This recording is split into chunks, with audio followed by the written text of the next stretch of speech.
রক্তের নদী, এক রক্তাক্ত দেবী আর হাজারো রহস্য। মানুষ বলে ভারতীয় সমাজে পিরিয়ডকে এক ধরনের ট্যাবু হিসেবে দেখা হয়, যা সত্যও বটে। কিন্তু আমি যে ভারতকে চিনি সেটা একটু আলাদা। আমার ভারতে মহিলাদের পুজো করা হয়, আর এটা শুধু কথার কথা নয়, এর সরাসরি প্রমাণও আছে। কামাখ্যা দেবীর মন্দির, আপনি কি কখনো এর নাম শুনেছেন? ভারতবর্ষের গুয়াহাটি, আসামে অবস্থিত এই মন্দির এক অদ্ভুত রহস্যের সাক্ষী, যা অবজ্ঞা করা যায় না। যেখানে একদিকে দেশে মেয়েদের পিরিয়ড চলাকালীন রান্নাঘর থেকে, মন্দির থেকে আর বহুবার বাড়ির লোকজন থেকেও দূরে রাখা হয়, ঘুমানোর জন্য আলাদা বিছানা আর খাওয়ার জন্য আলাদা বাসনও দেওয়া হয়, আর ঠিক সেখানেই আসামের এই কামাখ্যা দেবী মন্দিরে দেবীর ঐশ্বরিক যোনিকে পুজো করা হয়। এটা এমন এক মন্দির যেখানে কোনো ভাস্কর্য নেই, নেই কোনো ঝকঝকে সুন্দর মূর্তি। এখানে দেবীর শুধুমাত্র যোনি পুজো করা হয়। এই মন্দির সতী মায়ের 51 শক্তিপীঠের মধ্যে একটি। সামনে এগোবার আগে চলুন বুঝি এই শক্তিপীঠ আসলে কি এবং এটা কিভাবে তৈরি হলো। মাতা সতী, যিনি ভগবান শিবকে খুবই ভালোবাসতেন, দিনরা শিবের ভক্তিতে মগ্ন থাকতেন এবং শিবকে পাওয়ার জন্য তপস্যা করতেন। মাতা পার্বতীর ভক্তি দেখে শিবজি প্রসন্ন হলেন এবং নিজের অর্ধাঙ্গিনী হিসেবে গ্রহণ করলেন। কিন্তু মাতা সতীর পিতা রাজা দক্ষ এটা একদম মেনে নেননি। কারণ একদিকে মাতা সতী ছিলেন রাজপ্রাসাদের রাজকুমারী, আর অন্যদিকে মহাকাল শ্মশানপতি। রাজা দক্ষ চাইতেন না এই বিয়ে হোক। তিনি সতীকে অনেক বোঝালেন মহাদেবের সঙ্গে বিবাহ না করার জন্য, কিন্তু সতী রাজি হননি। বিয়ে করে মহাদেবের সঙ্গে কৈলাসে থাকতে শুরু করলেন। একদিন এমন একটা ঘটনা ঘটল যখন মাতা সতী তার পিতাকে দেখতে গেলেন, আর সেখানে গিয়ে দেখলেন যে একটা যজ্ঞ চলছিল আর সব দেবদেবী সেখানে উপস্থিত ছিলেন। তবে এই যজ্ঞের নিমন্ত্রণ ভোলেনাথকে দেয়া হয়নি। এই কথা শুনে সতীমা খুব কষ্ট পেয়েছিলেন আর তার বাবাকে জিজ্ঞেস করলেন, আপনি কেন এমন করলেন? তখন রাজা দক্ষ সব দেবদেবীর সামনে মহাদেবকে হেয় করতে শুরু করলেন। শিবের স্ত্রী সতী এই সব কিছু সহ্য করতে না পেরে ওই যজ্ঞের আগুনে নিজের প্রাণ ত্যাগ করেছিলেন।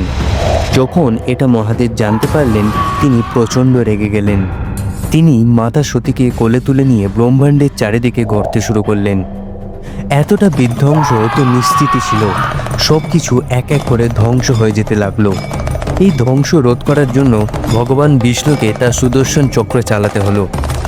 সুদর্শন চক্র চালানোর ফলে সতী মাতার শরীর 51টা অংশে বিভক্ত হয়ে গেল, আর যেখানে ওই 51 অংশ পড়ল, আজ সেখানে 51 শক্তিপীঠ নামে স্থিত। এবং সেদিন সেই দেবীর যোনি যেখানেই পড়ল, ওই স্থানে আজকার প্রখ্যাত কামাখ্যা দেবী মন্দির স্থিত। এই মন্দির প্রায় 8ম শতকের আশেপাশে তৈরি হয়েছিল এবং আজও প্রতিদিন এখানে অসংখ্য ভক্ত দর্শনে আসেন। এখানে কোনো মূর্তি নেই, শুধু যোনির আরাধনা করা হয়, যা আশ্চর্যভাবে ডিভাইন ফেমিনিন এনার্জির এক অসাধারণ উদাহরণ। এটা জীবনচক্রের জন্ম এবং পুনর্জন্মের একটি প্রতীক। প্রতি বছর কামাখ্যা দেবীর মন্দিরে অম্বুবাচী মেলা অনুষ্ঠিত হয়, যা একটি বড় উৎসব। প্রতি বছরের জুন মাসে 3 দিনের জন্য মন্দিরের কাছে পাহাড় থেকে বের হওয়া ব্রহ্মপুত্র নদীর জল লাল হয়ে যায়।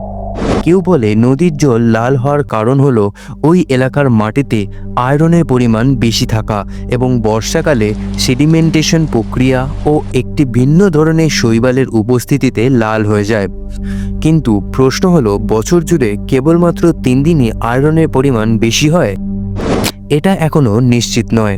ধরা হয়ে থাকে যে প্রতি বছর জুন মাসের ওই 3 দিন দেবী মায়ের মাসিক সাইকেল অর্থাৎ মাসিক রক্তস্রাবের দিন। এজন্য মন্দিরের কাছে বয়ে চলা নদীর জল লাল হয়ে যায়। এই 3 দিনে দেবীর মার দর্শন বন্ধ রাখা হয়, আর মনে করা হয় দেবী মা ওই 3 দিন শুধু বিশ্রামে থাকেন। 3 দিন পর মন্দির খোলা হয়, তখন অম্বুবাচী মেলা পালন করা হয়। এটাই প্রচলিত বিশ্বাস, তবে বিতর্ক রয়েছে। অনেকেই বলেন মন্দিরের পূজারী নদীতে লাল রঙের সিঁদুর ফেলে দেয় যাতে নদীর জল লাল হয়ে যায়। ধরো আমরা এটা সত্যি বলে মেনে নিচ্ছি, তবে একবার ভেবে দেখো, ব্রহ্মপুত্র নদী যার ধারা অবিরাম বয়ে চলেছে, সেই জল লাল করতে কতটা সিঁদুর লাগবে। আর এটা কি আসলেই সম্ভব? যাই হোক, প্রতি বছর মন্দির খুলে যাওয়ার পর অম্বুবাচী মেলা তো হয়ই, যা যে কোনো উৎসবের থেকে কম নয়। এই মন্দির শুধু তার রহস্যের জন্য নয়, তার পরিচিতি আরেকটা কারণেও। সেটা হলো তন্ত্রবিদ্যা। তন্ত্র একটা আধ্যাত্মিক প্র্যাকটিস, যার মাধ্যমে আত্মাকে পরমাত্মার সঙ্গে জোড়ার চেষ্টা করা হয়। কামাখ্যা দেবীর মন্দিরে যে সিঁদুর পাওয়া যায় তারও অনেক গুরুত্ব আছে। এই সিঁদুর দেবীকে চড়ানো হয় এবং এটাকে তন্ত্রবিদ্যার জন্য খুবই গুরুত্বপূর্ণ ধরা হয়। তবে আমরা যেভাবে জানি সব কিছুরই দুই পার্শ্ব থাকে, তেমনি তন্ত্রবিদ্যাও কেউ ভালো কাজের জন্য এটা ব্যবহার করে, আবার কেউ খারাপ কাজে। অনেক হিন্দু মন্দিরের মতো কামাখ্যা দেবী মন্দিরেও অনেক আক্রমণ ও ধ্বংসের মধ্য দিয়ে গিয়েছে। কিছু হাতিয়ারি আক্রমণ ছিল তো কিছু প্রাকৃতিক দুর্যোগ। মন্দিরকে ব্রিটিশ শাসনের সময়ও ক্ষতি করা হয়েছিল। ব্রিটিশরা সবসময় চেয়েছিল যে সমস্ত মন্দিরের কাজকর্ম তাদের নিয়ম অনুযায়ী চলুক, কিন্তু ভাগ্যক্রমে সেটা সম্ভব হয়নি। না হলে আমাদের সংস্কৃতি আর শিক্ষা ব্যবস্থার মতো এখানেও সব কিছুই অবহেলার পাত্র হয়ে যেত। এটা ছিল কামাখ্যা দেবী মন্দিরের গল্প। আর এই মায়েরই আরেক দামাল ছেলের নাম রঘু ডাকাত।